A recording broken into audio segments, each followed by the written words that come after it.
Adrian Newey has opened up about Formula One's engineering gamesmanship and how he has managed to get the better of Ferrari in an extract from his new book How to Build a Car. Red Bull's chief technical officer is widely regarded as the best designer in F1, and he explains the length to which other teams, notably Ferrari, will go to try and stop him picking up ideas from their cars. After a race is completed, cars are subject to scrutiny or checks to ensure they've raced in a legal configuration, wrote Newey. Once those checks are complete, there is an hour of parc fermé during which the cars are held in a compound. If a rival team wishes to make a protest during that time, it can do so.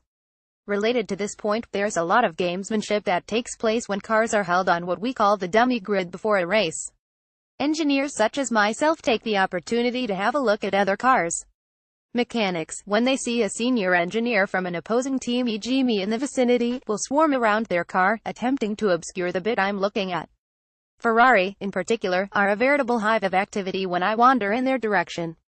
As a result, what I do is amble towards a section of the car I'm not particularly interested in, thus attracting the mechanics my way, like bees to honey, while one of our photographers snaps away at the bit I really want to see. Ferrari still haven't rumbled that one. It's all a bit of a game, to be honest.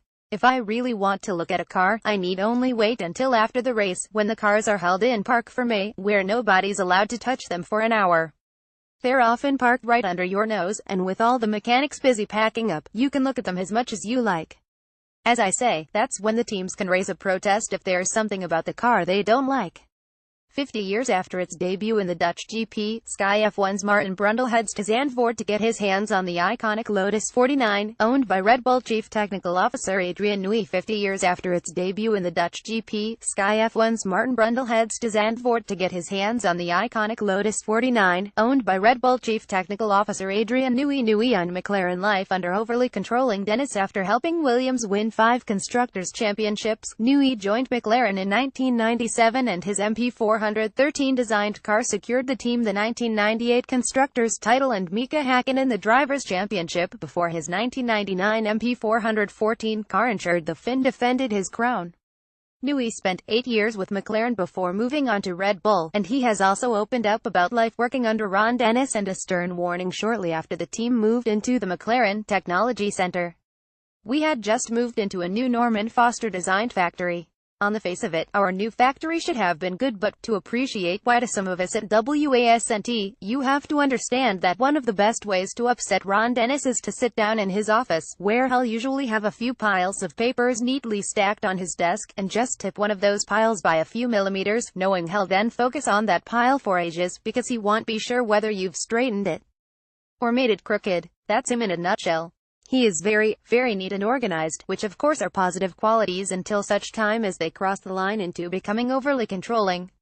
To me, the new building was oppressive in its ordered grayness.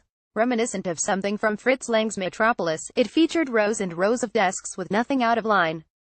Built by the Empire, not an environment in which I, among others, found it easy to be creative.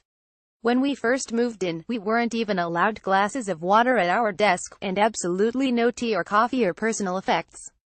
Somebody pointed out that it was probably illegal to deny workers water at their desk, so he had to relent on that, but not on the tea or coffee. And as far as personal effects went, you were allowed one family picture on your desk, but it had to be stored in a drawer overnight.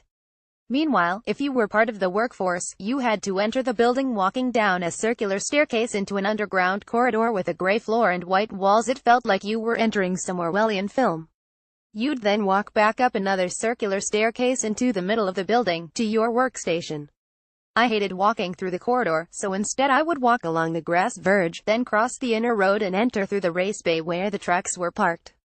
I was spotted doing this by the constantly watched bank of CCTV monitors in the basement, and sent an email warning me that if I did not revert to using the prescribed route into the office, I would face an internal examination. Crikey. How to Build a Car by Adrian Newey, published by HarperCollins, is on sale now. The 2017 title race may be over, but the racing definitely isn't. Get set for Mercedes v Ferrari v Red Bull in the Brazilian GP live only on Sky Sports F1. The race begins at 4 p.m. on Sunday. Want to watch but not got Sky F1? Buy a Now TV Pass from £6.99.